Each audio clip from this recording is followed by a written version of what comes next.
Salut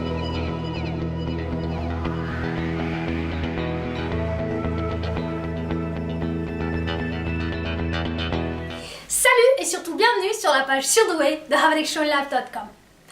Dans cette vidéo, je vais répondre à quelques-unes des questions que vous vous posez peut-être si vous vous intéressez à mon offre de service pour les adultes surdoués.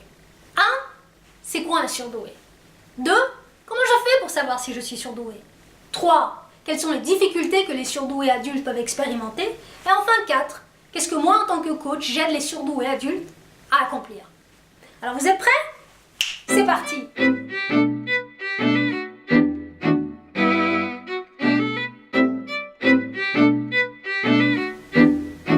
Avant de répondre à cette question, prenons le temps de tout d'abord bien faire la différence entre un génie, un prodige et enfin un surdoué. Car trop souvent les médias font l'amalgame entre ces trois profils, cherchant à constamment les réduire à un vulgaire test de QI, des capacités exceptionnelles ou encore une réussite fulgurante. Un génie est une personne qui se démarque par la rareté et l'exceptionnalité de ses capacités mentales, de ses talents, de son imagination ou encore de sa créativité. Mais bien au-delà de son QI, c'est surtout et avant tout par l'impact qu'elle saura démontrer au travers des années dans son domaine respectif, ainsi que l'héritage et l'influence que son passage aura transmis. Ainsi, des personnages tels que Albert Einstein, Isaac Newton, Leonardo da Vinci ou encore Wolfgang Amadeus Mozart sont effectivement considérés comme des génies. Un prodige est quant à lui un enfant capable de faire des choses que tout être humain pourrait accomplir. La seule différence, c'est que lui les maîtrise dès son plus jeune âge. Un excellent exemple est Akiane Kramari, une jeune peintre et poète américaine de 24 ans qui commence à dessiner vers l'âge de 3 ans et qui produit, d'après les spécialistes, son premier chef-d'œuvre à l'âge de seulement 8 ans et qui s'appelle Le Prince de la Paix. À noter que Mozart était un prodige et un génie. Alors là, forcément, vous vous dites que vous ne comprenez plus rien. Parce que si le génie a des capacités mentales rares, que le prodige excelle dès son plus jeune âge dans un domaine en particulier, que peut-il bien rester dans la gamme très prisée des super-pouvoirs de héros Marvel pour que le surdoué soit surdoué? Je vous l'accorde, c'est une question fort légitime. Et qui, somme toute, je vous l'avoue, me rassure, car le simple fait que vous vous la posiez prouve que vous êtes attentif. Eh bien, sachez que c'est votre jour de chance, parce que figurez-vous que les super-pouvoirs, c'est comme les lapins qui sortent des chapeaux des magiciens. Quand il n'y en a plus, il y en a encore. Donc, un surdoué est un individu qui se différencie par un mode de pensée ainsi qu'un comportement psycho-affectif singulier. À l'opposé de ses collègues, Monsieur Génie et Madame Prodige, sa surdouance est déterminée en premier par sa façon d'être plutôt que par les choses qu'il peut faire, même si je vous rassure, bien d'entre eux démontrent effectivement des talents et des capacités extraordinaires. Cependant, leur manifestation n'est en aucun cas la condition sine qua non, ou si vous préférez la preuve de leur douance, et c'est bien à cet endroit que l'amalgame se fait trop souvent dans l'esprit des gens. C'est pourquoi, chez le haut potentiel, comme d'autres l'appellent, le test de QI vient confirmer un profil psychologique avant toute chose, et non pas le contraire. À savoir que le score normal du test de QI d'un surdoué est de 130 au minimum. À ce sujet, la psychologue clinicienne et psychothérapeute Jeanne Sio-Fachin, fondatrice des centres Cogito, notamment de Paris et Londres, dit dans son livre « Trop intelligent pour être heureux » être surdoué, c'est d'abord et avant tout une façon d'être intelligent, un mode atypique de fonctionnement intellectuel, une activation des ressources cognitives dont les bases cérébrales diffèrent et dont l'organisation montre des singularités inattendues. Il ne s'agit pas d'être quantitativement plus intelligent, mais de disposer d'une intelligence qualitativement différente. Ce n'est vraiment pas la même chose. Être surdoué associe un très haut niveau de ressources intellectuelles, une intelligence hors norme, d'immenses capacités de compréhension, d'analyse, de mémorisation et une sensibilité, une émotivité, une réceptivité affective, une perception des 5 sens, une clairvoyance dont l'ampleur et l'intensité envahissent le champ de la pensée. Les deux facettes sont toujours intriquées. Enfin, être surdoué, c'est une façon d'être au monde qui colore l'ensemble de la personnalité. Être surdoué, c'est l'émotion au bord des lèvres, toujours, et la pensée aux frontières de l'infini, tout le temps. Par conséquent, Plus qu'une intelligence ou un haut degré d'aptitude, ce sont en réalité des caractéristiques dans leur manière d'être qui permettent leur identification. Toutefois, rappelez-vous que ceci n'est pas une partie de bingo. Ce n'est pas parce que vous n'arrivez pas à remplir toutes les cases que vous n'êtes pas surdoué. Oui, je sais. Vous êtes pendu à mes lèvres et vous vous dites « Elle va les énumérer, ces fameuses caractéristiques, ou elle attend que je m'enracine dans ma chaise. » Bon, calmez-vous, je vais vous les dire. Hypersensibilité, hyperstimulabilité, un niveau de réaction plus élevé aux stimuli. Tout est plus rapide, plus agité, plus attachant, plus exigeant, plus généreux et plus impatient. Hypersthésie, curiosité exceptionnelle, imagination débordante, grande créativité, grande capacité d'observation, note les plus petits détails, intérêt très varié, peut faire plusieurs choses en même temps, recherche la compagnie des personnes plus âgées, capacité d'attention, persévérance forte si l'intérêt y est, faible voire nul si le sujet ne l'intéresse pas, grand sens de l'humour, bien que son humour n'est pas forcément compris, rapidement frustré s'il ne trouve pas les personnes ou les ressources pour réaliser ses grandes idées, grand sens de la justice, de l'équité, la moralité, l'intégrité, intolérance à l'injustice pour lui et pour les autres, respect des règles bien comprises mais tendance à questionner l'autorité non fondée, idéalisme, altruisme, compassion, grande capacité de raisonnement, aime résoudre des problèmes complexes, rapidité d'apprentissage, sait sans avoir appris, autodidacte lorsqu'il est rebelle à l'apprentissage classique, préfère apprendre seul, méthode d'apprentissage particulière, surtout en maths et en lecture, a lu très jeune et avidement, vocabulaire extensif, excellente mémoire et bon en chiffres et en puzzle.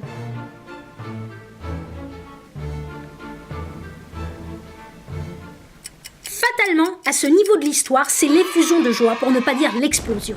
Parce que entre un QI coté à un minimum de 130 et des super pouvoirs en tout genre, vous dites qu'être surdoué, c'est encore mieux que gagner à la loterie romande ou encore recevoir un don des 3 fées marraines. Toutefois, dans le même temps, je sens que votre implacable perspicacité fait lentement monter en vous un affreux doute. En effet, pourquoi diable votre coach préféré proposerait ses services de coaching aux adultes surdoués si la réalité de la surdouance n'était qu'un fabuleux mélange de la vie des bisounours remasterisé en happy end? Vous avez raison, il y a effectivement anguille sous roche. Et si vous êtes vous-même un surdoué pur sucre, vous ne le savez que trop. Les avertissements des belles étiquettes sont toujours écrits en tout petit, là où surtout personne ne pensera aller les lire. Aussi, c'est à contre-cœur qu'il me faut casser quelques mythes et peut-être décevoir bien d'entre vous qui aviez justement décidé de commander au Père Noël vos super pouvoirs HP. Car, contre toute attente, sachez qu'un tiers des surdoués souffrent d'un ou plusieurs troubles spécifiques de l'apprentissage, tels que la dyscalculie, la dyslexie, la dysorthographie, la dysphasie ou encore la dyspraxie. Cela peut rendre la surdouance d'autant plus difficile à identifier que médias, parents et professeurs associent surdouance avec réussite scolaire. En réalité, il arrive plus souvent que le parcours scolaire de nos adorables zèbres, autre petit nom qu'on leur donne, soit chaotique. D'ailleurs, beaucoup d'entre eux sont en échec scolaire, et les raisons peuvent en être aussi variées que diverses. De plus, et bien au-delà de l'éternel débat de leurs aptitudes, une grande partie d'entre eux souffrent purement et simplement de leur surdouance. Un certain nombre éprouvent de grandes difficultés à s'adapter à ce monde, que leur hypersensibilité ne manque pas de juger de sérieusement barbares et que leur lucidité analyse avec détail et justesse. Alors que d'autres cherchent à se suradapter, même si le prix à en payer est de faire semblant d'être moins brillants qu'ils ne le sont vraiment. Quelle que soit la méthode utilisée, elle mine l'esprit, le cœur et le corps. Car après tout, à quoi bon vivre si l'on ne peut pas exprimer pleinement ce que l'on est ? C'est pour cette raison qu'il est aussi important de sortir de l'éternel calcul super pouvoir égale réussite ou même bonheur. Eh ben oui, parce que ce que Maître Yoda avait oublié de vous mentionner lorsqu'il vous a vendu votre kit du parfait HP, c'est que l'hypersensibilité, l'empathie, l'ingérence émotionnelle constante alliée à une pensée incisive et une lucidité à vous glacer le sang, c'est sympa 5 minutes, pour peu que vous possédez une télécommande super high-tech avec un gros bouton rouge « Stop ». Hélas, dans la réalité de notre surdoué pur sucre, un tel bouton n'existe malheureusement pas. Et c'est pour cette raison que l'on parle de plus en plus de la souffrance qu'il existe chez ces petits êtres extraordinaires et pourtant si fragiles. Après une telle définition, je vous vois déjà, amis zèbres en tout genre, courir énergétiquement au service client de votre psychologue, vert de rage, tout en criant au scandale pour vous faire rembourser vos super pouvoirs HP, qui ne sont clairement pas à la hauteur des promesses émises par la plupart des médias.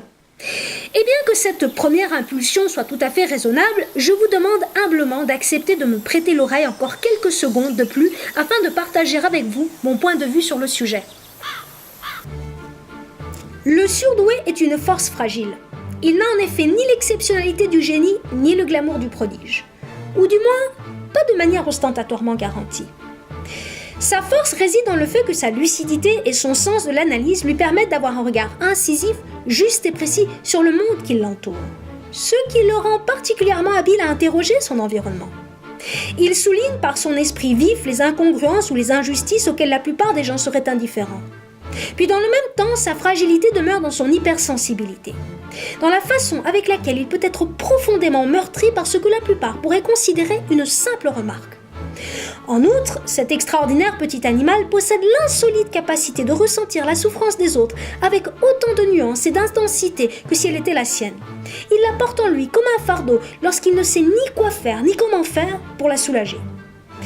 Paradoxalement, c'est précisément cette rare combinaison de la pure intelligence et d'une profonde sensibilité qui le rend, d'après moi, extraordinaire. Car il ressent naturellement l'envie de servir de juste cause. Pourtant, c'est aussi ce même alliage qui peut être difficile à vivre au jour le jour, parce que lui voit le monde avec des loupes. Néanmoins, lorsqu'il arrive à faire le tour de force de se réconcilier avec son hypersensibilité, qu'il rassemble ses compétences et son intelligence et qu'il les met au service d'une injustice, d'un projet qui lui tient à cœur ou simplement d'un objectif, alors soudainement ses aptitudes se transforment en un pouvoir encore plus grand, celui de changer le monde. Un peu à l'image de Boyan Slat, un Néerlandais qui à l'âge de 14 ans, alors qu'il faisait de la plongée sous-marine en Grèce, fit la triste constatation qu'il y avait dans la mer bien plus de sacs plastiques que de poissons. Aujourd'hui, âgé de 24 ans, il est le fondateur et l'inventeur du Ocean Cleanup, un vortex visant à nettoyer les océans d'ici les 10 prochaines années.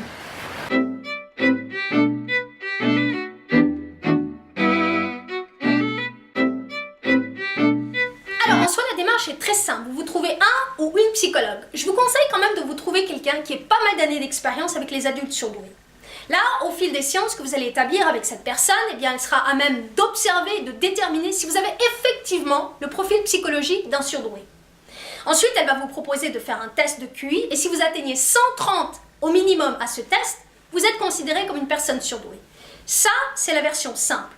Simplement, il y a une petite subtilité. C'est que vous pourriez parfaitement avoir une personne qui atteint 156 de test de QI et qui ne sera pas considérée comme surdouée parce qu'elle n'a pas le profil psychologique de celui-ci. De même que, à contrario, vous allez trouver une autre personne qui ne fera que 122 de test de QI et qui, elle, sera considérée comme surdouée parce qu'elle a le profil. C'est pourquoi, en soi, la démarche est simple. La subtilité réside dans la capacité du psychologue à interpréter les données qu'il reçoit. Et c'est là où finalement ça se complique, il faut trouver le bon psychologue, celui qui a assez d'expérience pour finalement interpréter avec finesse les données. Voilà.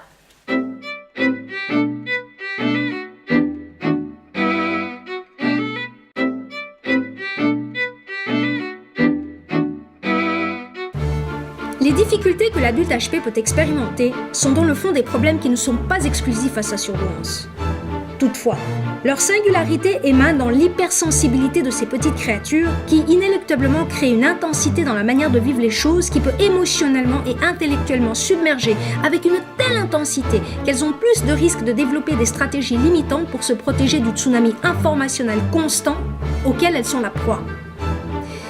Car rappelez-vous, l'adulte HP n'a pas de gros bouton rouge pour stopper la machine. Sa tête et son cœur fonctionnent à plein pot 24 heures sur 24, 7 jours sur 7, 365 jours par an. Par exemple, prenons la situation de deux enfants HP de 6 ans qui se sentent tous les deux angoissés ou tristes à la même intensité, à savoir 8 sur une échelle de 10. L'un et l'autre vont développer de manière spontanée une stratégie afin de répondre à cette émotion. Le premier se mettra à dessiner à chaque fois qu'il sera frappé de cette sensation désagréable, alors que l'autre se mettra à manger de manière incontrôlée. Même problème, différentes stratégies.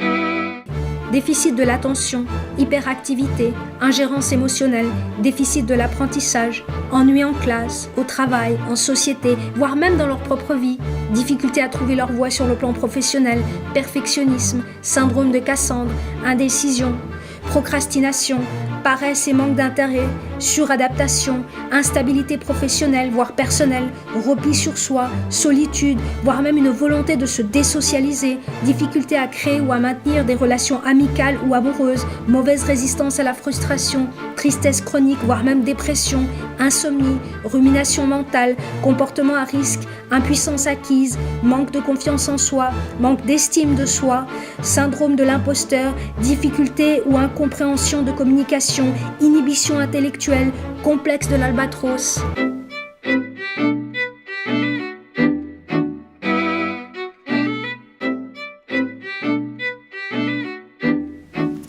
Imaginez que vous venez de trouver dans votre jardin un gigantesque gisement de diamants encore inexploités. Petit chanceux que vous êtes. Quelle sera votre première réaction? C'est évidemment de mettre en place un système, une structure et une organisation qui vous permettra d'extirper la pierre brute de manière rapide et efficace pour l'envoyer chez un diamantaire qui en fera ça. Pas la peine d'aller chercher votre marteau-piqueur et embêter vos voisins parce que ce gisement, vous l'avez en vous. Oui, oui, oui, vous l'avez bien compris, c'est la partie inutilisée de vos aptitudes. Donc, au même titre qu'un diamantaire, extirper votre potentiel exige un savoir-faire. Seul ombre au tableau, comment savoir ce que l'on n'a jamais appris? Car si certains d'entre nous développent une stratégie puissante de manière spontanée, un peu comme l'exemple du petit garçon qui se met à dessiner chaque fois qu'il se sent angoissé, d'autres ont besoin d'apprendre à le faire de manière consciente. C'est pourquoi, en tant que coach, j'accompagne les adultes surdoués à 1. Être un meilleur atout pour eux-mêmes. 2. Augmenter l'exploitation de leur potentiel. 3. Atteindre leurs objectifs professionnels. Et enfin 4. Se construire une vie extraordinaire. Petit récapitulatif en images. Voici votre potentiel. Au centre, c'est la pierre brute. La première couche, c'est l'écorce naturelle du caillou. La seconde, ce sont vos stratégies, ou si vous préférez, vos méthodes d'exécution. La troisième, ce sont vos habitudes. La quatrième, vos systèmes de croyances. Enfin, la cinquième couche correspond à la manière avec laquelle vous interagissez avec votre monde interne et le monde externe. La particularité de la personne HP, c'est que l'on pourrait imaginer que cette couche est plus épaisse que la moyenne, car son hypersensibilité, tant au niveau physique, émotionnel que intellectuel, rend aussi bien son environnement interne que externe plus dense qu'une personne lambda. Donc, augmenter l'exploitation de vos capacités débute par la mise en place de stratégies, d'habitudes et de croyances qui vont venir soutenir votre objectif professionnel, qui lui-même viendra soutenir votre projet de vie extraordinaire. Enfin, faire de vous-même votre meilleur atout, c'est pour notre surdoué pur sucre apprendre à gérer et maîtriser son flux informationnel et émotionnel, tant au niveau interne que externe. Vous l'avez bien compris, quand vous savez faire ces 4 choses, vous avez tiré le gros lot. Car même si l'on travaille plutôt sur l'aspect professionnel de votre vie, soyez sûr que ces bienfaits se propageront telle une extraordinaire traînée de poudre dans les autres facettes de votre existence. Enfin, et pour conclure cette vidéo, je dirais ceci. Pour beaucoup de HP qui sont identifiés seulement à l'âge adulte, il y a cette notion que si rien n'a été fait pendant l'enfance, eh bien tout est perdu. Un peu comme s'il y avait une date de péremption de leur potentiel. Ce qui est évidemment faux. Car en réalité, que vous soyez âgé de 20 ans, de 42 ou même de 63, il n'est jamais trop tard pour maîtriser les interférences qui sont inhérentes à votre surdouance. Exploiter votre plein potentiel et vivre votre propre version d'une vie extraordinaire. Et ce, tout en faisant profiter votre entourage et votre communauté de cette si exceptionnelle sensibilité qui vous caractérise si bien. Alors, le coaching vous intéresse? Dépêchez-vous d'aller visiter mes différentes offres de services et réserver votre première séance d'exploration. Elle est gratuite. Bye bye!